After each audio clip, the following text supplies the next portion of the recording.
Hello everyone, welcome to my channel Riaz learnopedia. আমরা যে group সিডের class চালু করেছিলাম, আজ তার পরবর্তী সেট নিয়ে আলোচনা করব।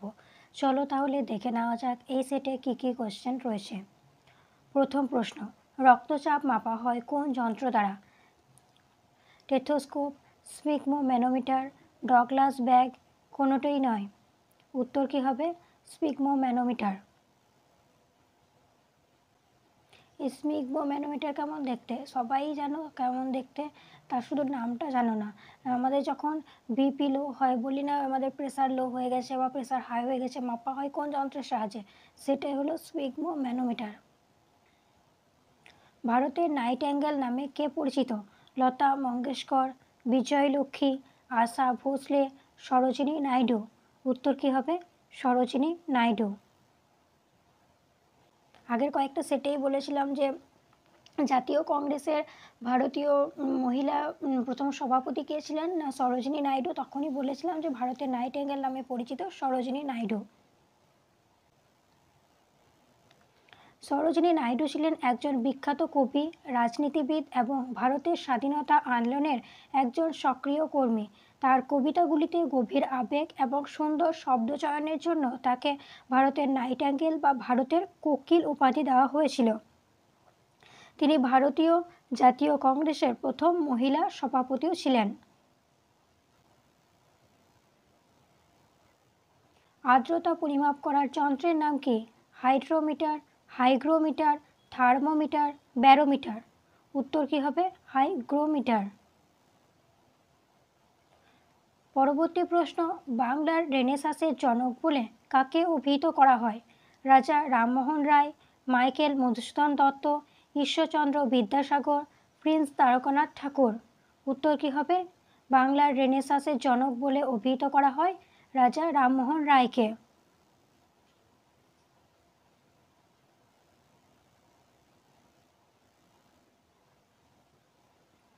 পশ্চিমবঙ্গের দীর্ঘতম সেতু কোনটি? ফারাক্কা সেতু, রবীন্দ্র সেতু, জয়ী সেতু, ভূতনি সেতু। উত্তর কী হবে? পশ্চিমবঙ্গের দীর্ঘতম সেতু হলো জয়ী সেতু। কোন শহরকে ইলেকট্রনিক শহর বলা হয়? গুড়গাঁও, বেঙ্গালুরু, জয়পুর, চেন্নাই। উত্তর কী হবে? বেঙ্গালুরুকে ইলেকট্রনিক শহর বলা হয়।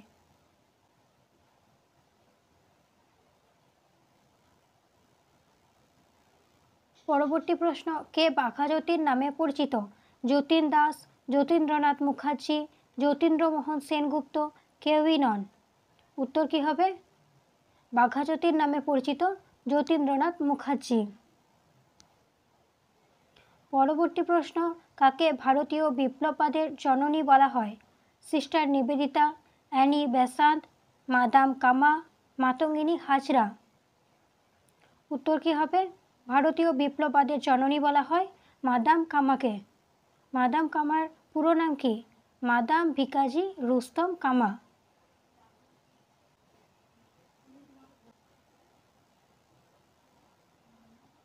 পরবর্তী প্রশ্ন, ভারতের মশলার বাগান কোনটি? আসাম, কেরালা, হিমাচল প্রদেশ, তামিলনাড়ু। উত্তর কী হবে? ভারতের মশলার বাগান হলো কেরালা। রবীন্দ্রনাথ ঠাকুরের রচিত জনগণ মন গানটি প্রথম যে শিরোনামে প্রকাশিত হয়েছিল সেটা কি? রাষ্ট্র জাগৃতি, তত্ত্ববোধিনী, ভারত বিধাতা, কোনোটিই নয়। রবীন্দ্রনাথ ঠাকুরের রচিত জনগণ মন গানটি প্রথম যে শিরোনামে প্রকাশিত হয়েছিল সেটি হলো ভারত বিধাতা।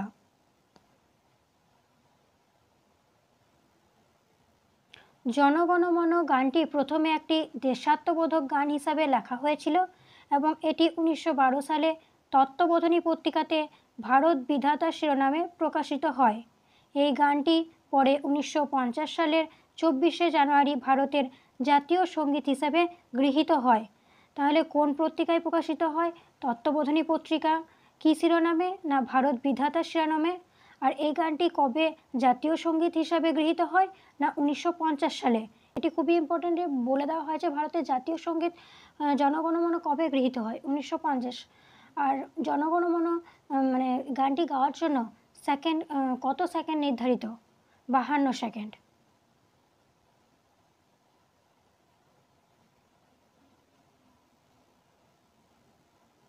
গরবা নৃত্যশৈলী কোন প্রদেশে প্রচলিত? গুজরাট, মহারাষ্ট্র, উড়িষ্যা, হিমাচল প্রদেশ। উত্তর কি হবে? গরবা কোথাকার? না গুজরাটের। পরবর্তী প্রশ্ন, ডান্ডিয়া কোন প্রদেশের বিখ্যাত নাচ? পাঞ্জাব, মহারাষ্ট্র, গুজরাট, তামিলনাড়ু। এই ডান্ডিয়া কোথাকার? না এটা হলো গুজরাটের।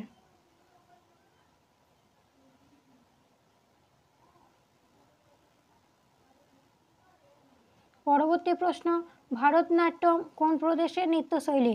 কেরল, কর্ণাটক, অসম, তামিলনাড়ু। উত্তর কি হবে? ভারতনাট্যম হলো তামিলনাড়ুর। পরবর্তী প্রশ্ন, বিসমিল্লাহ খান এর সঙ্গে জড়িত তবলা, সরোদ, বাঁশি, সানাই। তাহলে বিসমিল্লাহ খান কোনটার সাথে জড়িত? উত্তর হবে সানাই।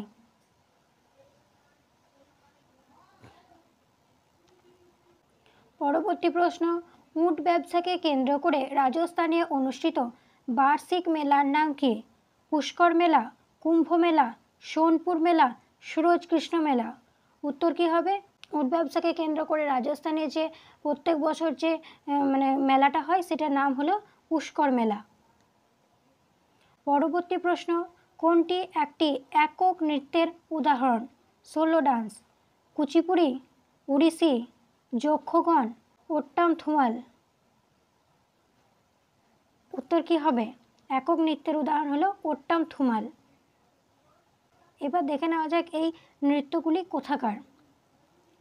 কুচিপুড়ি কোথাকার? এটি অন্ধ্রপ্রদেশের একটি ঐতিহ্যবাহী নৃত্যশৈলী। ওডিসি কোথাকার? উড়িষ্যার। আর যক্ষগণ কোথাকার? না কর্ণাটকের। আর ওট্টাম থুমাল এটি কোথাকার? না কেরালার। তাহলে অন্ধ্রপ্রদেশের কুচিপুড়ি, উড়িষ্যার ওডিসি, কর্ণাটকের যক্ষগণ, ওট্টাম থুমাল কোথাকার? না কেরালার।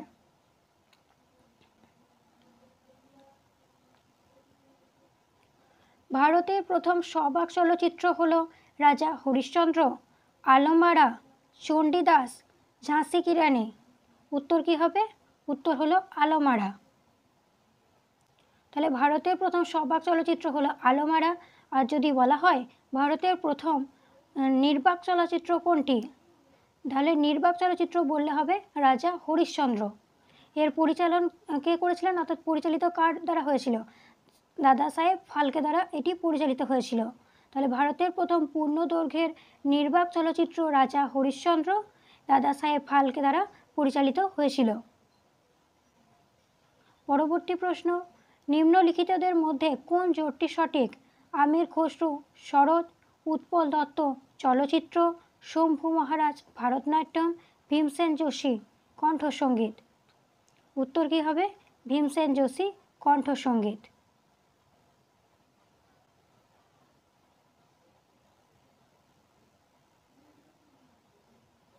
পরবর্তী প্রশ্ন, ভারতীয় ধ্রুপদী নৃত্যের মূল উৎস নাট্যশাস্ত্র। এর রচয়িতা হলেন নরমুনি, ভরতমুনি, তত্ত্বমুনি, অভিনব গুপ্ত। উত্তর কি হবে? ভারতীয় ধ্রুপদী নৃত্যের মূল উৎস নাট্যশাস্ত্রের রচয়িতা হলো ভরতমুনি।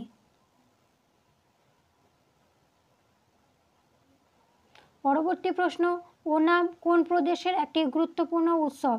তামিলনাড়ু, কেরল, কর্ণাটক, অন্ধ্রপ্রদেশ। ওনাম কোথাকার গুরুত্বপূর্ণ উৎসব? ওনাম হলো কেরলের।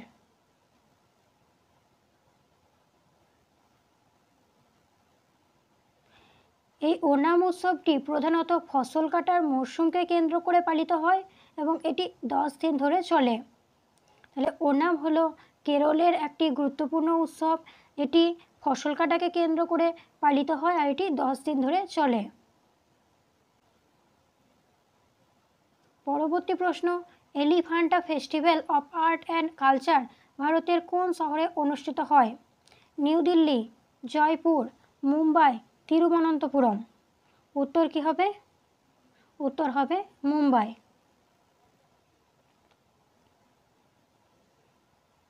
সত্যজিৎ রায়ের প্রথম ছবি পথের পাঁচালী মুক্তি পায় 1951 সালে, 1955 সালে, 1958 সালে, 1960 সালে। উত্তর কি হবে? 1955 সালে।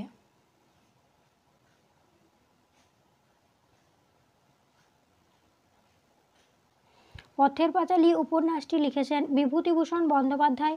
এটি একটি বিখ্যাত বাংলা উপন্যাস যা 1929 সালে প্রকাশিত হয়েছিল। পরে 1955 সালে বিখ্যাত চলচ্চিত্র পরিচালক সত্যজিৎ রায় এই উপন্যাসের ওপর ভিত্তি করে একই নামের একটি চলচ্চিত্র নির্মাণ করেন, যা আন্তর্জাতিক খ্যাতি লাভ করে। তাহলে পথের পাঁচালী উপন্যাসটি কার লেখা? না বিভূতিভূষণ বন্দ্যোপাধ্যায়। আর এটি 1955 সালে প্রকাশিত হয়েছিল, মুক্তি পেয়েছিল চলচ্চিত্র হিসাবে। চলচ্চিত্রের পরিচালক কে ছিলেন? সত্যজিৎ রায়।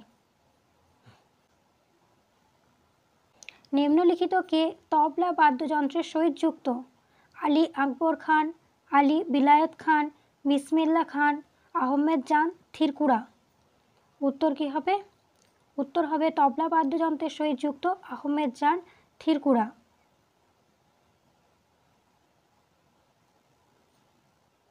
আলী আকবর খান ইনি একজন বিখ্যাত সরোদ বাদক, আর আলী বিলায়েত খান ইনি একজন সেতার বাদক, বিসমিল্লাহ খান সানাই, আহমেদ জান থিরকুরা তবলা বাদক।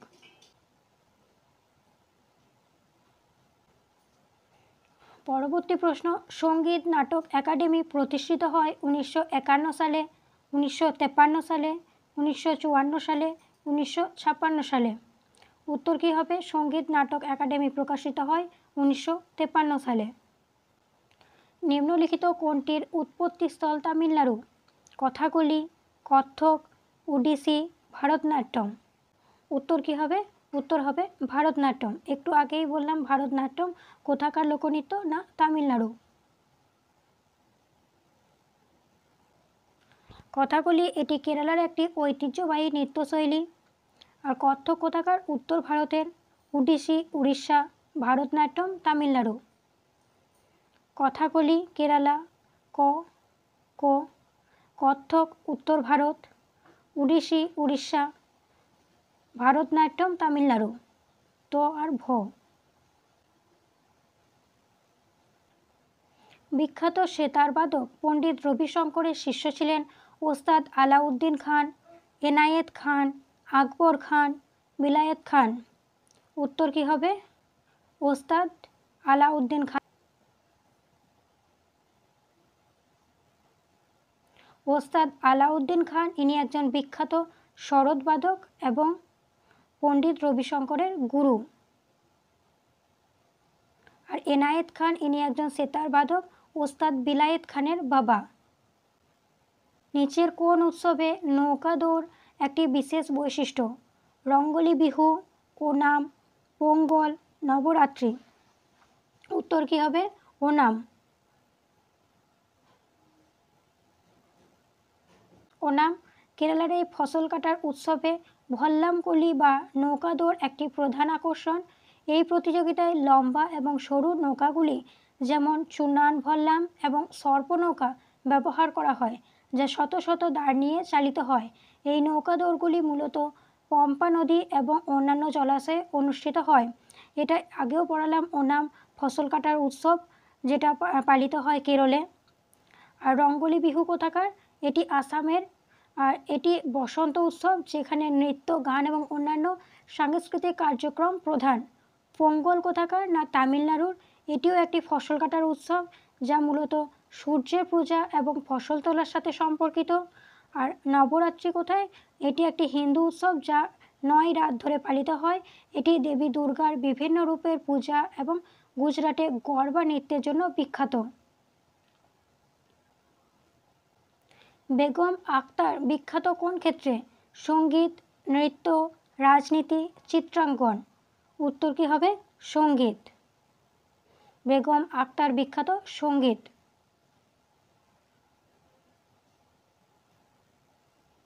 বেগম আখতার একজন বিখ্যাত কিংবদন্তি ভারতীয় গায়িকা এবং অভিনেত্রী ছিলেন, যিনি গজল, দাদরা, ঠুংরি গানে তার অবদানের জন্য মল্লিকা এ গজল বা গজলের রানী নামে পরিচিত।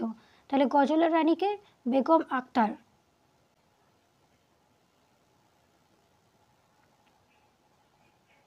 পরবর্তী প্রশ্ন, হিন্দি সিনেমা জগতে কোন অভিনেতা মা নামে পরিচিত ছিলেন? রাজেশ খান্না, দেব আনন্দ, উৎপল দত্ত, অশোক কুমার।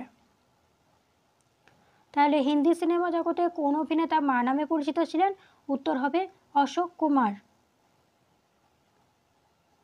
পরবর্তী প্রশ্ন, কলমকারী চিত্রশৈলী কোন রাজ্যে উৎপত্তি? এই অপশানটা হবে রাজস্থান, কেটে গিয়েছে। রাজস্থান, অন্ধ্রপ্রদেশ, গুজরাট, মধ্যপ্রদেশ। উত্তর কি হবে? অন্ধ্রপ্রদেশ। আজকের শেষ প্রশ্ন, হোমওয়ার্ক। গোড়া চরিত্রের স্রষ্টাকে?